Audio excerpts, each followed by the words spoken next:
Welcome to exam भी बीचना। तो दोस्तों, जैसा कि आप लोगों को पता है, आज हिमाचल प्रदेश में एचपी पीजीटी के एग्ज़ाम को कंडक्ट किया गया था। इसी के तहत हम देखेंगे आज इसके हिंदी सेक्शन को, ठीक है।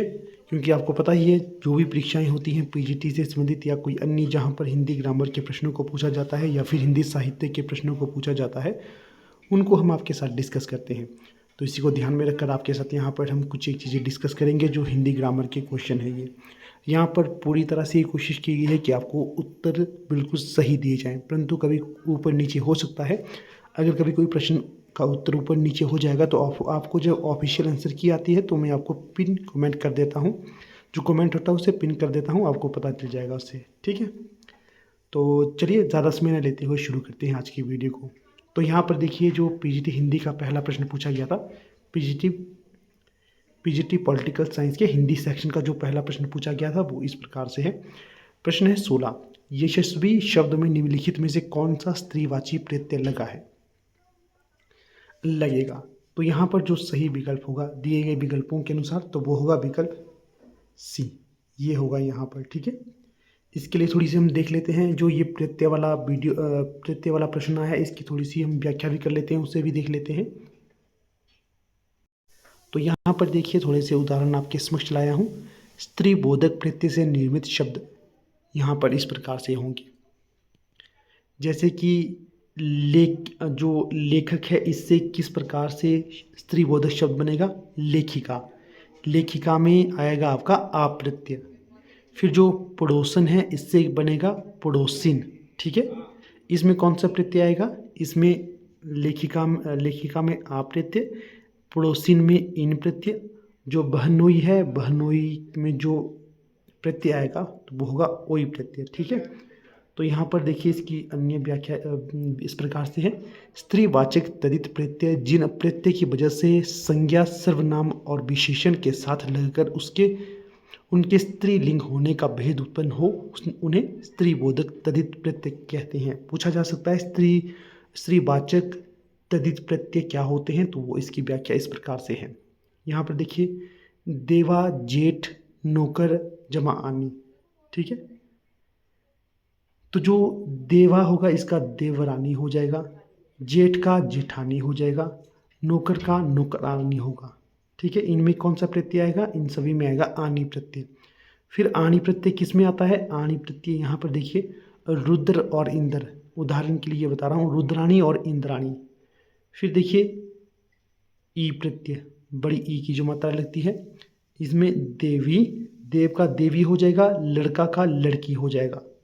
फिर जो आप प्रत्यय किस प्रकार से प्रयोग किया जाता है, जैसे कि सूत का सूता हो जाएगा, प्रिय का प्रिया हो जाएगा, छात्र का छात्रा हो जाएगा, अनुज का अनुजा हो जाएगा, ठीक है। इन प्रत्यय किस किस में लगता है, इन प्रत्यय इधर देखिए, जैसे धोबी है, धोबी का काफ़ी बार पूछा जाता है, धोबी का हो जाएगा धोबिन और इन प्रत्यय लगा है। बाग में भी इन प्रत्यय लगेगा, बागिन। माली भी काफ़ी पूछा जाता है, माली में लगता है इन प्रत्यय, मालिन। फिर आगे है ठाकुर और मुंशी। जो ठाकुर है, ठाकुर का पूछा जाता है, ठाकुर में स्त्री प्रत्यय बनाने के लिए स्त्री प्रत्यय का कौन सा प्रयोग होता है, आइन, ये वाला। ठाकुर का हो जाएगा ठकुराइन, मुंशी का हो जाएगा मुंशी आइन, ठीक है। तो ये आपने स्त्री बोधक जो भी प्रत्यय हैं इनको याद रखना है, अधिकतर यहाँ से इसी प्रकार से पूछे जाते हैं। फिर आगे है, वह शब्द चुनिए जिसमें अव उपसर्ग का प्रयोग नहीं हुआ है।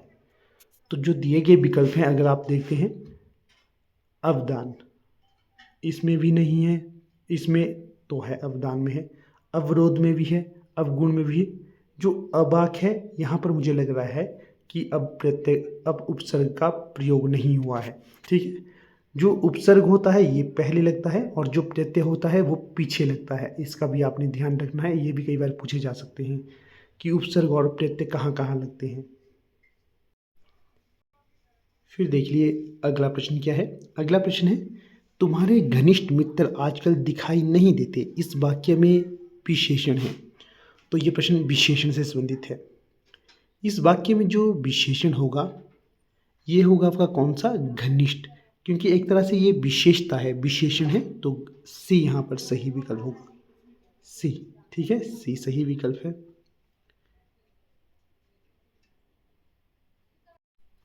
अगला प्रश्न है 19। गुरुजी के लिए शरबत लाओ रेखांकित पद में कारक हैं।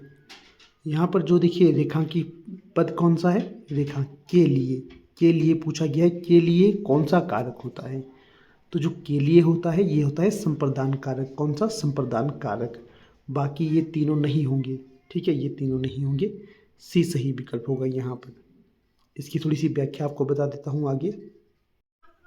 देखिएगा, यहाँ से आपसे पूछा जा सकता है कारक किसे कहा जाता है। कारक संज्ञा या सर्वनाम के जिस रूप से वाक्य के अन्य शब्दों के साथ उसके संबंध का बोध होता है उसे कारक कहा जाता है। ठीक है, देखिए जो कारक है कर्ता कारक, इसमें ने चिन्ह या परसर्ग होता है। कर्म कारक, इसमें को का प्रयोग होता है करण में से के द्वारा। संप्रदान, इसमें देखिए को के लिए, ठीक है। अपादान में होगा से या अलग होने के लिए। संबंध का है का के की रा रे री रे। अधिकरण कारक में पर। संबोधन हे ओ अरे, ये इसके संबोधन के अंतर्गत होंगे। तो ये याद रखनी है आपने सारे के सारे कारक, इसमें कौन कौन सा प्रयोग कब कब होता है। अगला प्रश्न देखिए यहाँ पर 20। ईश्वर की पहुंच, शक्ति और सामर्थ्य का अनुमान कोई नहीं लगा सकता। इस वाक्य में भाववाचक संज्ञा नहीं है। तो यहाँ पर देखिए भाववाचक संज्ञा, इस वाक्य में कौन सा ऐसा शब्द है जिसमें भाववाचक संज्ञा नहीं है। तो देखिए पहुंच ये भी एक तरह से भाववाचक है, शक्ति ये भी भाववाचक है, सामर्थ्य ये भी भाववाचक है, परंतु जो ईश्वर है ये भाववाचक नहीं है। ईश्वर का भाववाचक होता है ऐश्वर्य। ठीक है, ये भी आपने ध्यान रखना है, डी इसका सही विकल्प हो जाएगा। फिर आगे हम देख लेते हैं अब यहाँ पर क्या है 21। काशी हिंदू विश्वविद्यालय की स्थापना का श्रेय महामना को ही दिया जाता है। रेखांकित पद संख्या का भेद है। तो यहाँ पर जो महामना है इसमें कौन सी संज्ञा है ये पूछा गया है, तो ये होगा व्यक्तिवाचक संज्ञा। कौन सा, व्यक्तिवाचक संज्ञा। इसकी आगे मैं एक्सप्लेनेशन आपको बता देता हूँ। तो यहाँ पर देखिए इसकी व्याख्या है, जिन शब्दों से किसी विशेष व्यक्ति, स्थान अथवा वस्तु के नाम का बोध हो उसे व्यक्तिवाचक संज्ञा कहते हैं। यथा जयपुर, दिल्ली, भारत, रामायण, अमेरिका, राम, श्याम, अफ्रीका इत्यादि। जो काशी विश्वविद्यालय की स्थापना की गई थी व्यक्ति विशेष के द्वारा की गई थी ना, महामना उन्हें कहा गया है किसी एक के लिए, तो वहाँ पर होगा आपका कौन सा, व्यक्तिवाचक संज्ञा का प्रयोग। ये ध्यान रखना है आपने। इसी के साथ साथ आपको बता देता हूँ जो हमारी टीम के द्वारा last time revision notes available करवाए गए हैं हिंदी व्याकरण के लिए या फिर पीजीटी जो बीएड पोर्शन है उसके लिए।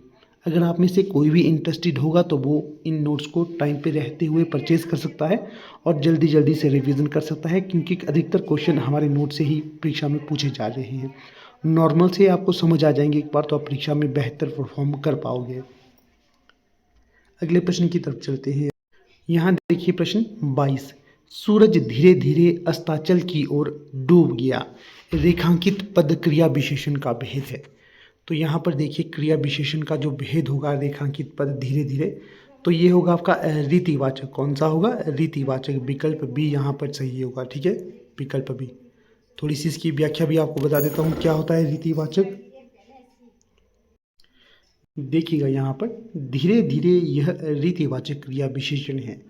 जो शब्द क्रिया की रीति या ढंग बताते हैं उन्हें रीतिवाचक क्रिया विशेषण कहते हैं, तो इसको आप ध्यान रखिएगा। फिर चलते हैं अगले प्रश्न की तरफ।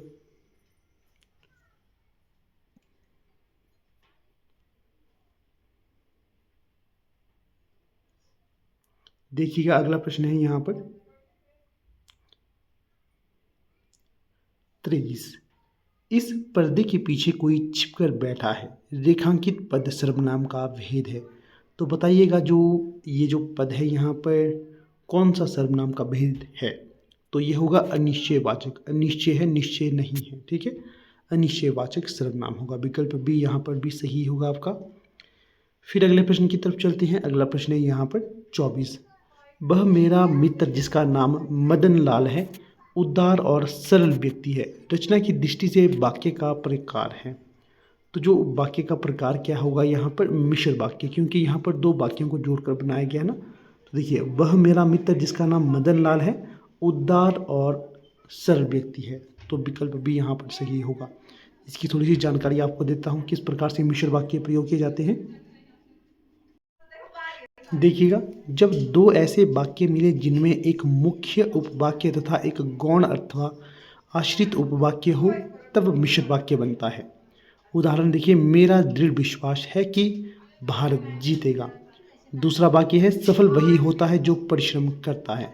उपयुक्त वाक्यों में मेरा दृढ़ विश्वास है कि तथा सफल वही होता है, ठीक, ये मुख्य वाक्य उपवाक्य हैं। और भारत जीतेगा तथा जो परिश्रम करता है वह गौण उपवाक्य है, तो ये भी आप ध्यान रखना है। बाकी जब ऑफिशियल आंसर की आएगी, कोई अपडेट रहेगा उसमें, जो ऊपर नीचे होगा वो आपके साथ हम डिस्कस कर लेंगे। अगर आपको लगता है कि किसी उत्तर का आपको कंफर्म उत्तर आता है तो भी आप बता सकते हो, ठीक है, कंफर्म उत्तर आता हो तो। अगला देखिए 25, किस पंक्ति में उत्प्रेक्षा अलंकार नहीं है। तो यहाँ पर देखिए, जिस पंक्ति में उत्प्रेक्षा अलंकार नहीं है वो कौन सा होगा, वो होगा विकल्प डी, नवमंडल छाया मरुस्थल सा। तो यहाँ पर होगा उपमा अलंकार। बाकी ले चला साथ में तुझे कनक ज्यों भिक्षु लेकर स्वर्ण झनक, यहाँ पर होगा उत्प्रेक्षा अलंकार। पुलक प्रकट करती है धरती हरित तृणों की नोक से, यहाँ पर भी उत्प्रेक्षा अलंकार है। पाहुन ज्यों आए हो गांव में शहर के, तो यहाँ पर भी कौन सा है, यहाँ पर भी उत्प्रेक्षा अलंकार होगा। तो इसका भी ध्यान रखिएगा। यहाँ पर हमने लगभग 10 प्रश्न आपके साथ डिस्कस किए हिंदी के, ठीक है। आप बताइएगा हमारे अनुसार आपके कितने सही बन रहे हैं, ठीक है। बाकी देखिए, वीडियो को समाप्त करने से पहले आपको बता देता हूँ, अगर आप में से कोई ऐसे कैंडिडेट हैं जो LT-TET या फिर LT कमीशन की तैयारी कर रहे हैं, तो हमारी टीम के द्वारा LT-TET LT कमीशन के लिए PYQ ई बुक्स लॉन्च कर दी गई हैं, ठीक है। नोट्स भी अवेलेबल हैं, जो भी इंटरेस्टेड कैंडिडेट होगा तो वो इन्हें परचेज कर सकता है और अच्छे से अपनी तैयारी को सुदृढ़ कर सकता है। धन्यवाद।